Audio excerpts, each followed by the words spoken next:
The newly passed COVID relief package may be in jeopardy as President Trump has suggested that he may not sign the bipartisan bill that provides unemployment benefits and stimulus checks to struggling Americans. All right, so what do you have a question about when it comes to stimulus? What do you have a question about when it comes to your taxes and it relates to stimulus? We want to be able to answer those questions. We've got Scott Braddock from Scott Braddock Financial and Mark Hensley from AARP, North Carolina, the Triad Region. They're our experts for tonight. You can ask them your question. How you do that is you text in your question. Don't call, but text. The number is 336-379-5775. All right. So we just heard last night kind of the bombshell that the president was like, maybe I don't want to sign this. I think that the stimulus checks should have been more. Mark, what was your first takeaway on that? And what do you think people really need to focus on? Well, certainly people look forward to any amount of stimulus cash direct payment, and to go up to $2,000 would be great. The original proposal is for $600.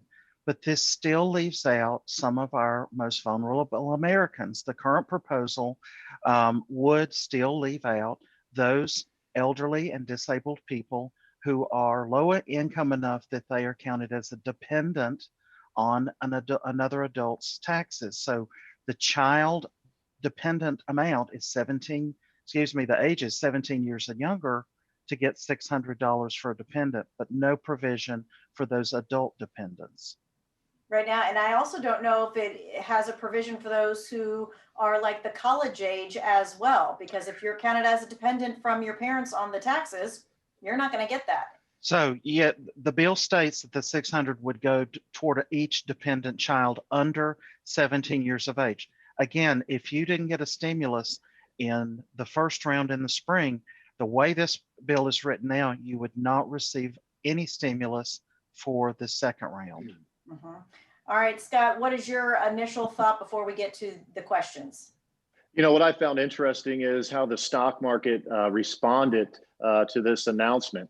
The $600 payment, like Mark said, I think that that was a little disappointing to some folks. They expected more since it's been since March. And you would have thought the stock market would have reflected that. But in fact, the stock market increased. The Dow increased by 200 points and the S&P increased by 0.5%. And from what I can tell, and just looking back over this last year, the stock market seems to respond positively when things are said, and will act accordingly, whether it's positive or negative, once action takes place. Okay. All right. Let's get to our questions. And again, the number is at the bottom of your screen if you'd like to text in a question. Mark, this person says, if we set up direct deposit for the first stimulus check, will it automatically use direct deposit for the second one? It's a great question. Yes. So they are following the exact same pathway that direct deposit, according to the Treasury Department. If there was a decision made today, they were predicting these payments could go out as early as next week, which is exciting. The other change is they have made a change where if you're receiving Social Security, railroad benefits, and other public assistance, those are a little slower.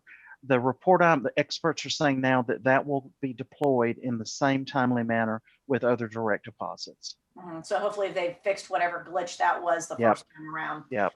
All right, Scott, this person says, do people that owe child support, will they get a stimulus check this time?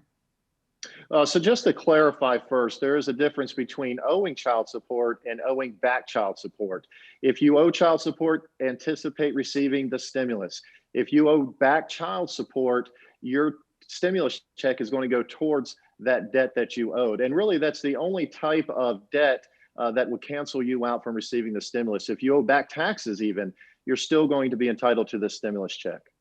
All right, so it's only back child support that it will be garnished with the stimulus.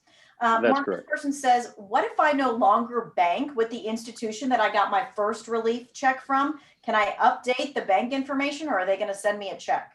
So we had this in the first stimulus rollout, that people's banking information had changed and the IRS didn't know how to make a direct deposit. So the original bank will bounce it back. And then if you go on to irs.gov and update your information, they're able to make a direct deposit to you. Otherwise, it would come out later in the form of a paper check. Yeah, and it may be some back and forth this time around, just like there was last time as well. All right, this question is, I didn't get the child credit payment last time because I had messed up my original taxes, but I have since done an amendment and got it corrected. But I didn't get the North Carolina stimulus either. And they're wondering now, are they going to get this stimulus check? Yeah, that's interesting, you know, since it sounds like they did that amendment mid-year, and this has been a really hectic year. There's a chance, there's a possibility that that will be noticed and rectified this time around, or it may have to wait until 2020 tax returns are filed. And that's where a lot of folks that maybe they were disqualified from receiving a stimulus because of their 2019 taxes, their income was too high, for example. However, once they file their 2020 taxes, it might actually show that their income was within the threshold necessary to receive that stimulus check, and then they would receive that. Yeah, and I think the big picture here is if you did not get a check and you think that you were supposed to get a check for some reason, or you didn't get the child credit and you believe that you should have gotten the child credit, that there is that option when you do your tax return this coming February. That's correct. That's correct. There's a chance that, you know, there's a lot of different scenarios that have taken place this year with spouses passing away that, you know, that wasn't noticed, that wasn't caught. So some of this should clear up, just as you mentioned, once that newer return is filed.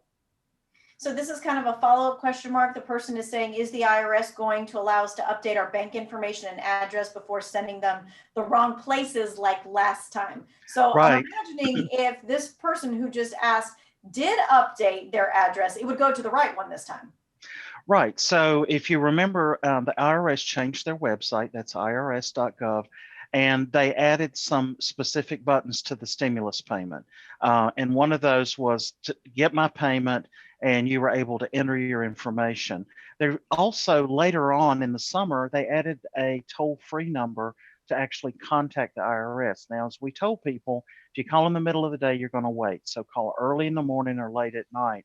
I'm hoping that those lessons learned will carry over for this stimulus, that there will be some updates to the website so that people can update their banking information, and that this toll-free number will be available for those that don't have PC access to make changes.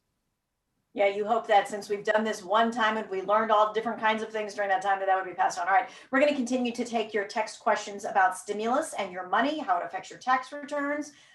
So you can continue to text us your question, 336-379-5775. We'll be right back.